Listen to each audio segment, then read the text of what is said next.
Ginger. That's what you need. A mouthful of the good stuff and you'll see the back of any seasickness. Thank you for your support, John. Don't suppose you actually brought any ginger? No, I don't get seasick. Terrific. Don't worry, Sherry. We've almost arrived at Cordona. I can see land through the porthole. So much for docking by tea time. The captain seemed more interested in his maids than in his maps. Oh, is Sherlock grumpy? Cheer up. We're back where we grew up. It's exciting. What's changed? What's the same? Ugh. I'm starting to question whether the weeks-long journey was worth it. Travelling all this way, enduring this indignity simply to visit a grave. Even if it is my mother's. Ah, that's just Mycroft's nonsense, still rattling around in your head. Try to forget what he said. I have. I believe it was that this is a performative farce, a feeble excuse to avoid responsibilities, and that there was nothing to be gained from it. You needed to do this. Enough of the self-pity and doubt. So we're a little late. What of it? We'll retire to the hotel and visit her in the morning. It'll be worth it. Thank you, John. And if you want to notify the captain's wife of his indiscretions, I will not stand in your way. Oh, at last. I'm quite ready to get off this cursed boat. Come on. We'll go together.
Hey, Sherry. Come on, catch up. Yes, yes.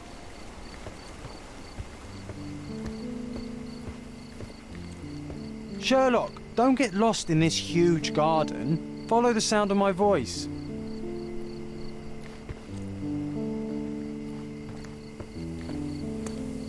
Welcome to Il Palazzo di Lusso, sir. If you need something, sir, please inquire at reception. Welcome to Il Palazzo di Lusso, sir. We just need your signature.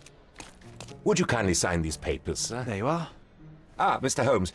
Yes, we have room 221 prepared for you. I see it was reserved for 2 people. Would you like a second key? Oh, no, I think we'll stick together. Very good. Rooms are upstairs, sir. Welcome to Cordona. Hurry up, Sherlock. I want to see our room. I hope there's a balcony with a view.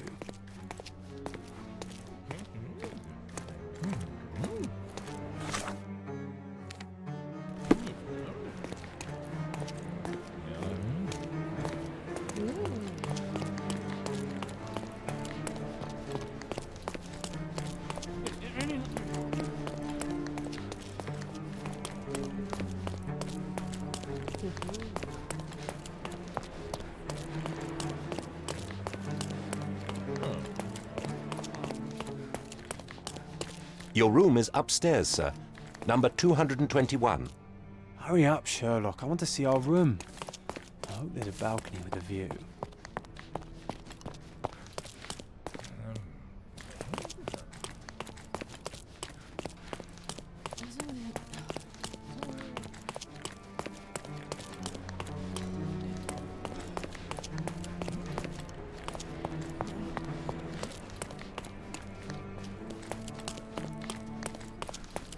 I apologize, sir, but your room is not yet ready. Perhaps, in the meantime, you would like to relax in the foyer? Tonight, the restaurant is offering a complimentary marlin ceviche to all our guests. Let's check what they have on offer. Hey, Sherry. Just our luck. If seafood's not to your taste, everyone loves Benedict's batch. Our poached eggs with hollandaise sauce. If seafood's not to your taste, everyone loves Benedict's batch. Our poached eggs with hollandaise sauce. Your room is upstairs, sir. Number 221.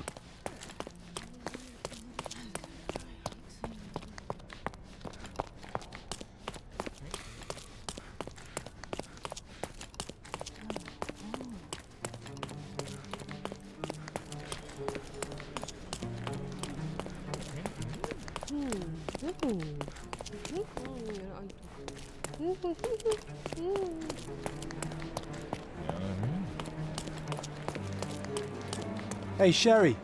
Just our luck. A medium, John. Haven't we been through this already? Come on, it's not like we've got anything better to do.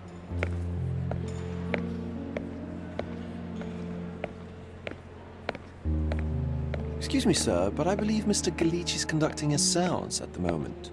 Perhaps you'd care to have your portrait drawn while you wait? Why? Pardon me? Why should I sit for a portrait? Sir, it's art. It doesn't need a why. It is its own justification.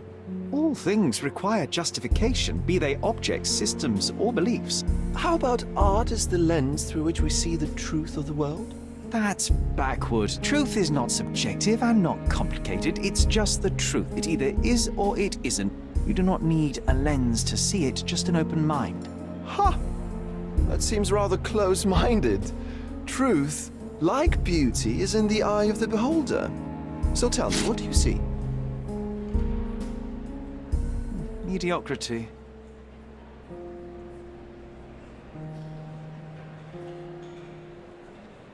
Come now, Sherry. What did he do to deserve that? The servant mentioned ceviche at the bar, Sherry. You should grab us some, and I'll find us a table. I'm starving. Okay, time to check if John found us a nice table for the evening.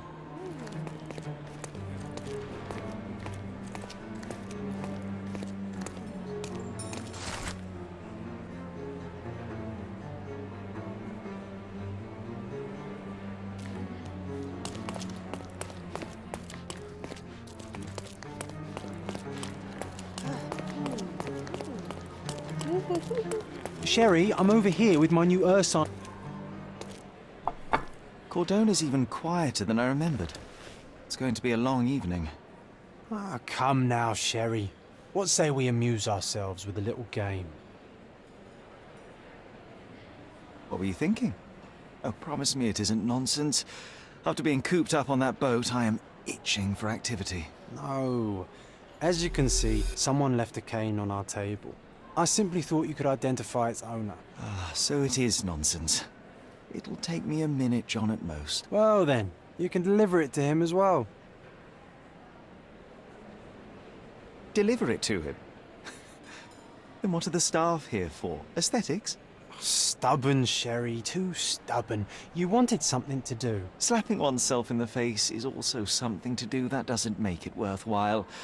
But all right, let me take a look.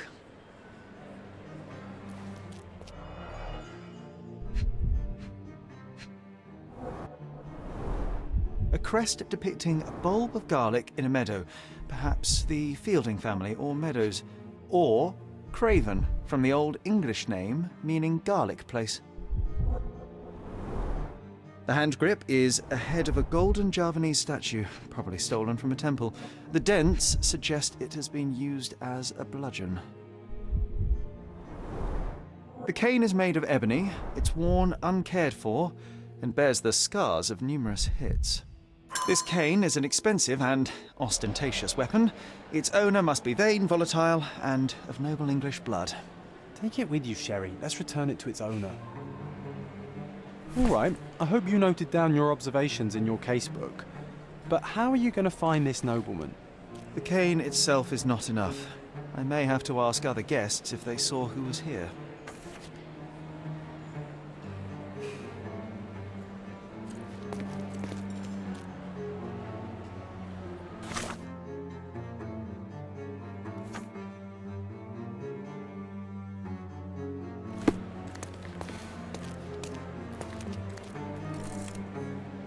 Pardon, monsieur, but I am not in the mood to talk.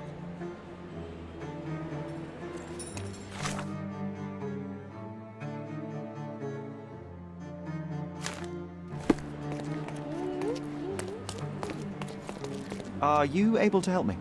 Of course. Stop me when you've had enough.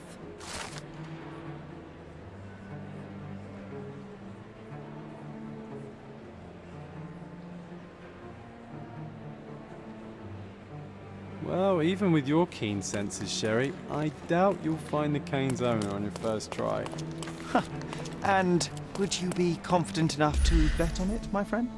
Why not? Let's see how good you really are.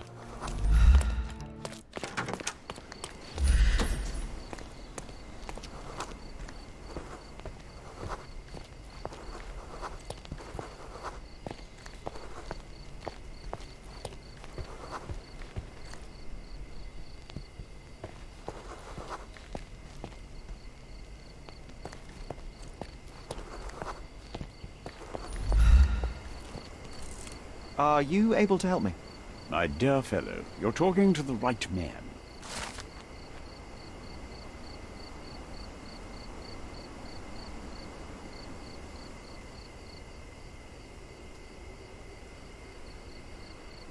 Hey, Sherry, don't we now have the perfect excuse to visit the seance? I'm just going to give the cane to its owner. You will not persuade me to take part in this show.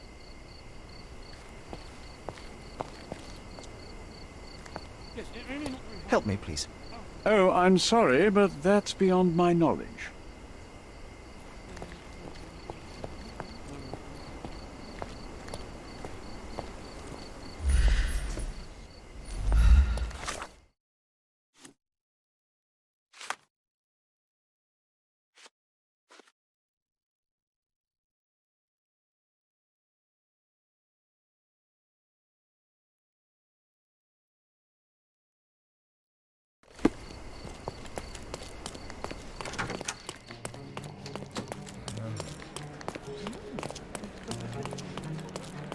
Come on, if you hurry, perhaps we'll see the ghost.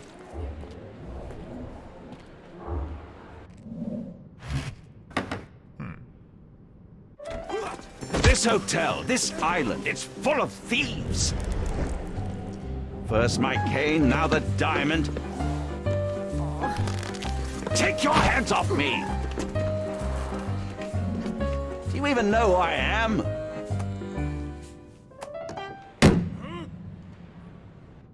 Hey, boy!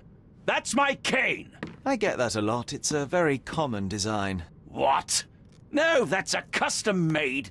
A joke. A joke. It was left at my table in the restaurant. I thought it deserved to be returned. Well, I'll be... It is rare to encounter a straight-fingered true penny these days. What a gentleman. But I must ask, how did you know I was the rightful owner?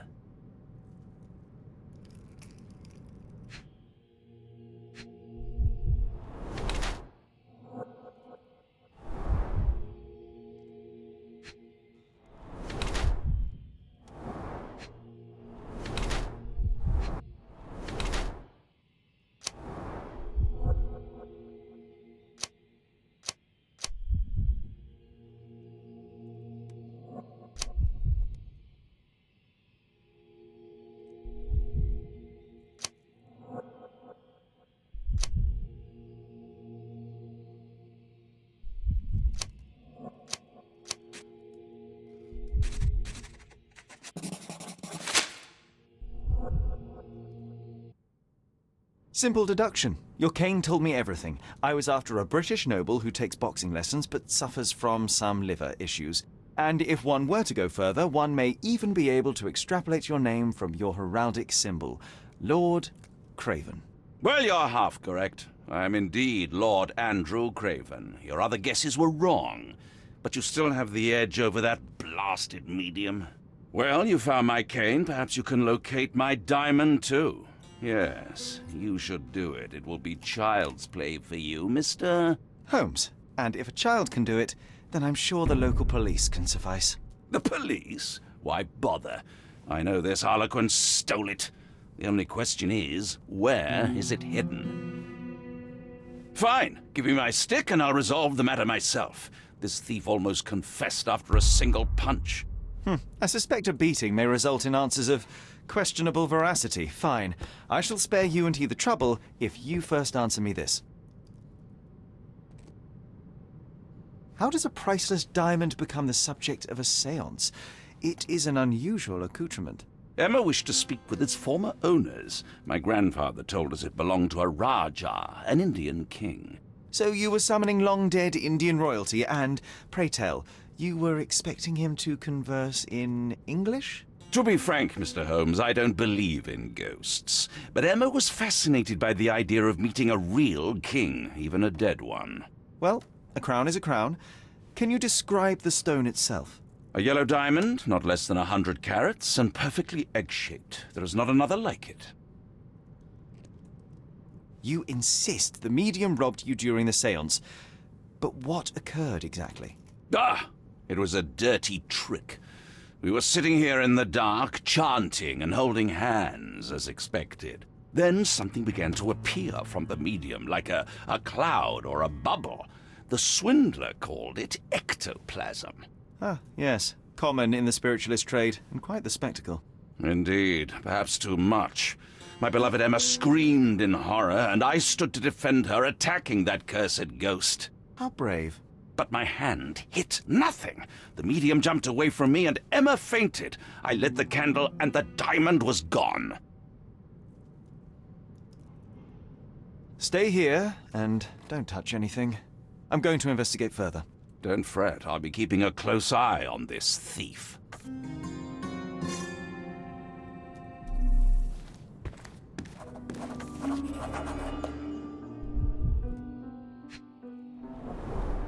This must be the ectoplasm. Too bad there's not enough for a proper chemical analysis. Ectoplasm. The ghost There are was light here, traces Sherry. of rouge on the edge of this wine glass.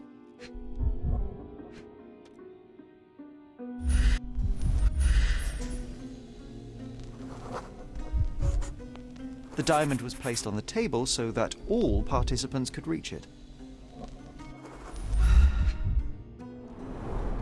Half a glass of Balblair scotch and the remains of a poor Laranaga cigar. What else does a gentleman need?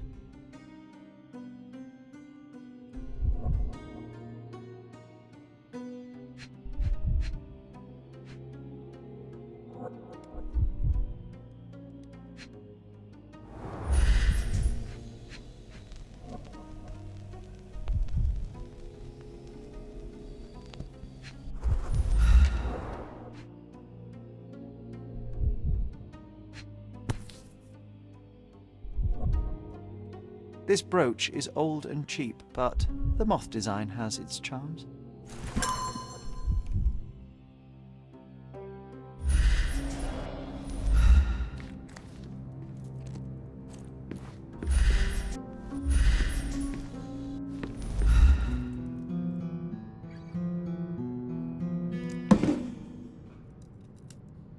What happened here?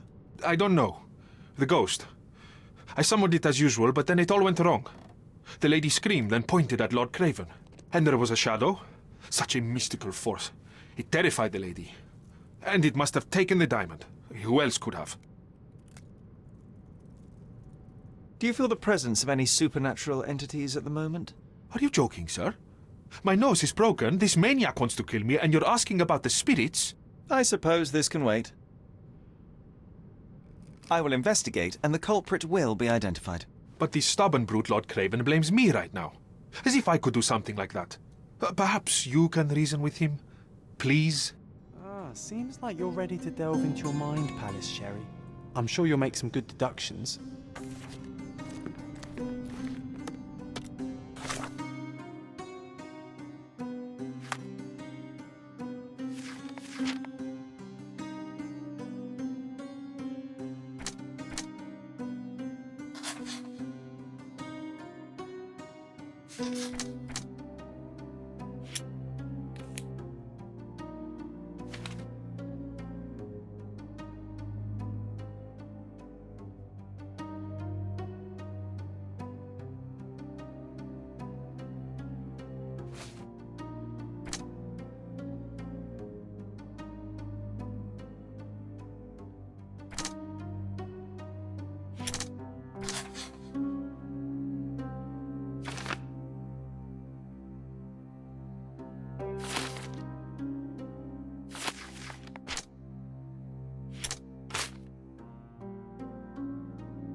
It seems there may have been an unexpected visitor outside the window.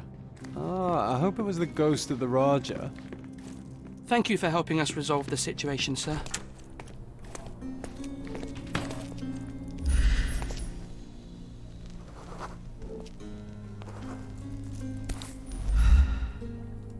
This looks recent.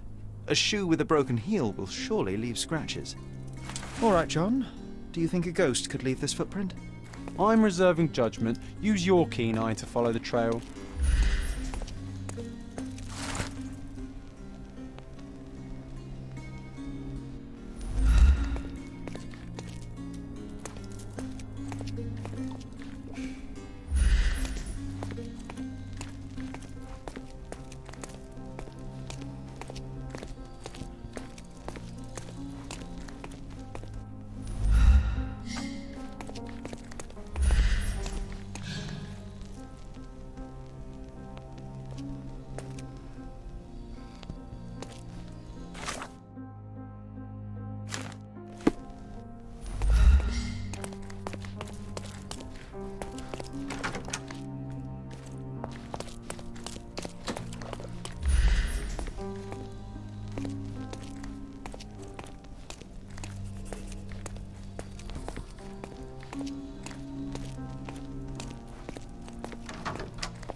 Size 4 with a broken heel.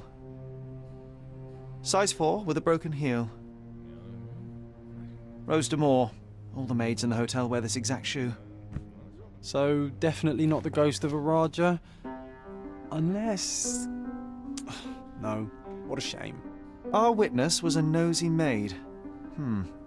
Searching the entire hotel could be difficult. Perhaps the other maids can help us find her.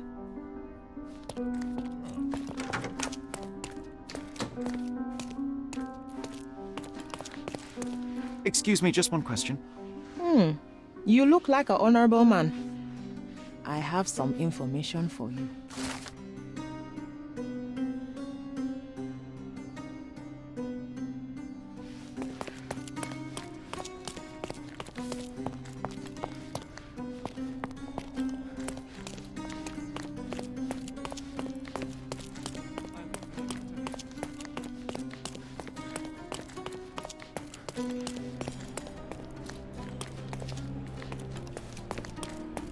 Finally, there you are.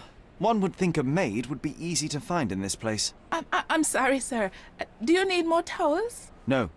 You are the maid who saw the ghost in the seance room, yes? How did you know? Simple. You changed shoes after breaking a heel while fleeing the scene. I'm sorry, sir, but if I may ask, who are you?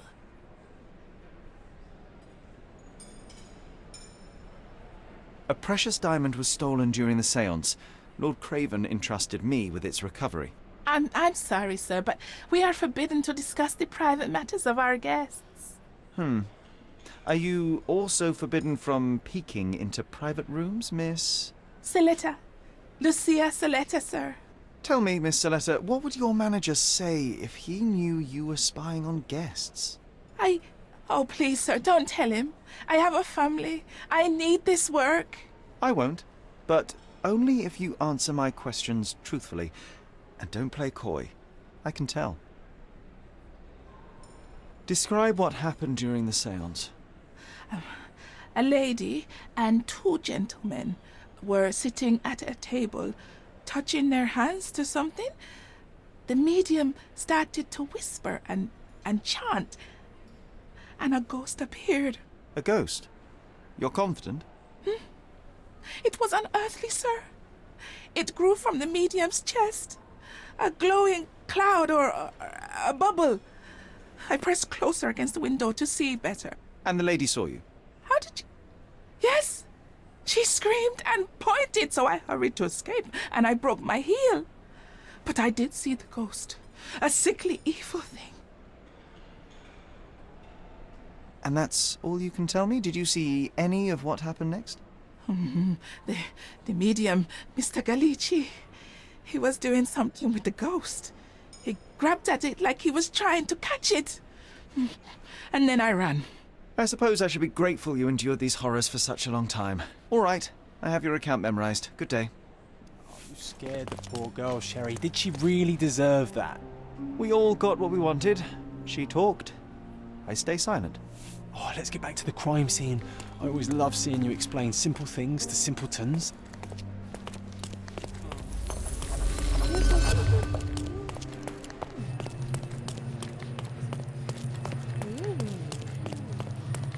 Lady Craven retired to her room to rest.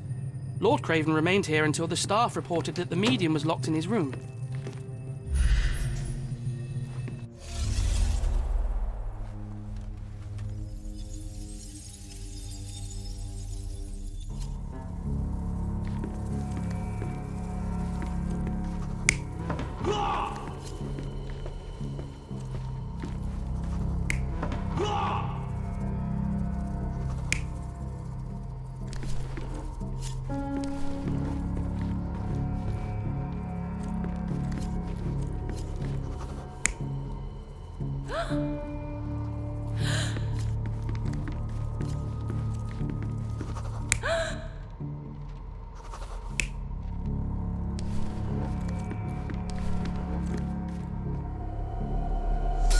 It all began when the lady screamed and pointed at the window.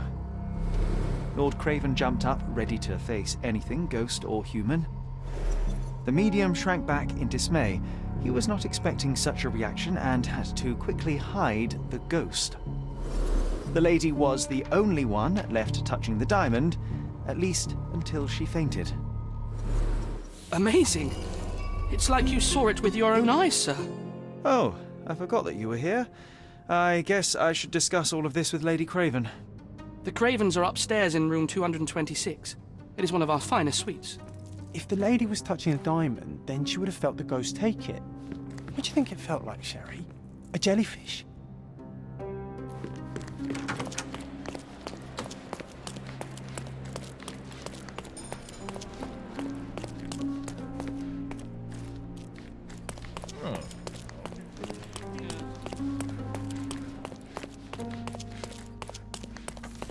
Lady Craven is not who she seems.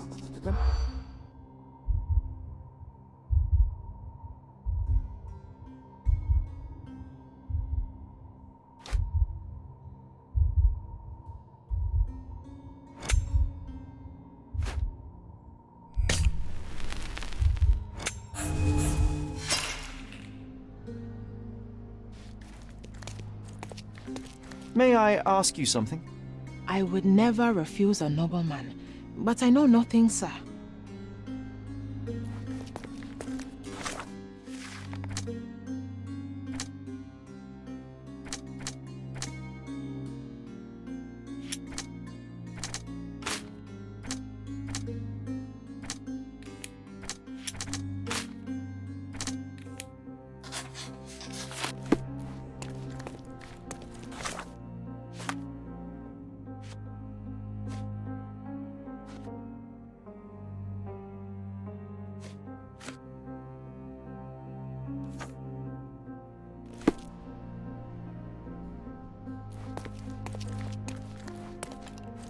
Can I ask you a question? I would never refuse a nobleman, but I know nothing, sir. Lady Craven is not who she...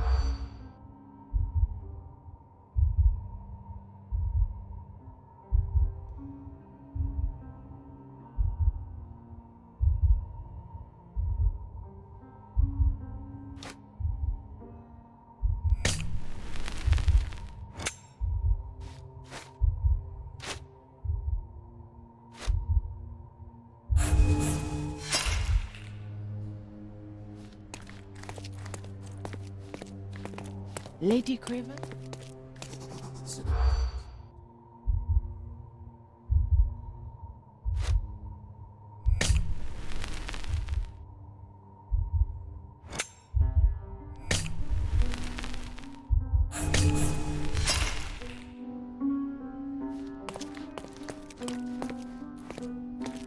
Lady Craven is...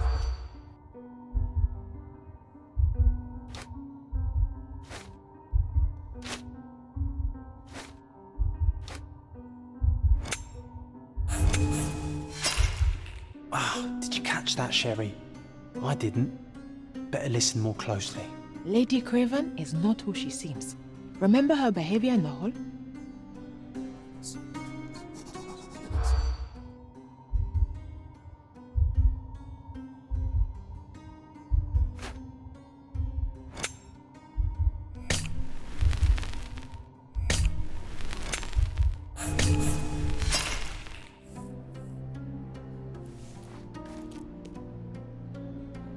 Lady Craven is not who she seems. Remember her behavior?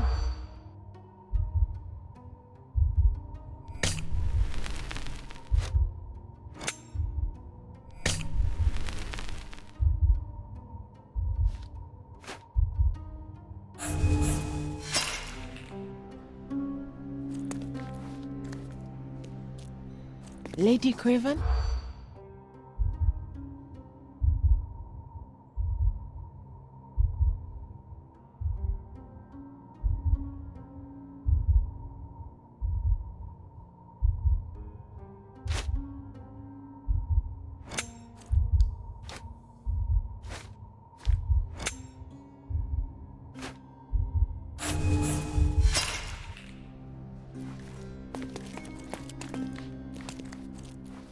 Lady Craven is...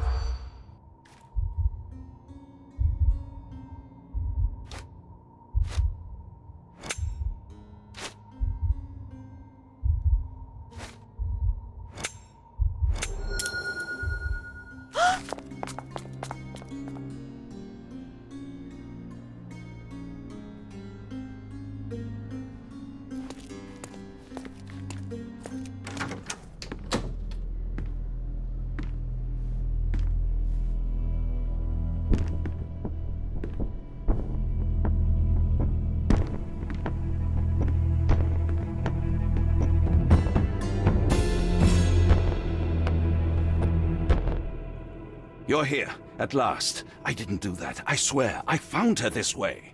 Well, I did have some questions for her, but it seems I've arrived too late. Now it's a matter for the police. Mr. Holmes, you said it yourself. They're children. They'll only make things worse. You promised me you would investigate. Investigate a theft, not a murder. Fear not. I will tell them all I've uncovered. Please help me. The police will surely accuse me of Emma's death. You are the only one who can find the truth.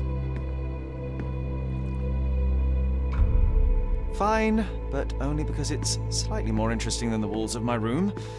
Tell me what happened. Look, after you left, I waited in the seance room until the servants locked up Mr. Gallici, the medium. And was your mistress there too? Oh, so you know? I suppose I shouldn't be surprised. Regardless, the staff took Emma to her room. She was still feeling dizzy. So you didn't follow her. Interesting. Where did you go instead? To the bar. It had been almost an hour. I see. And how long did you stay? I partook of a well-earned whiskey or two before retiring upstairs. Ask anyone there. Is Mr. Gallici still being held? And where did the servants secure him? He's in room 225.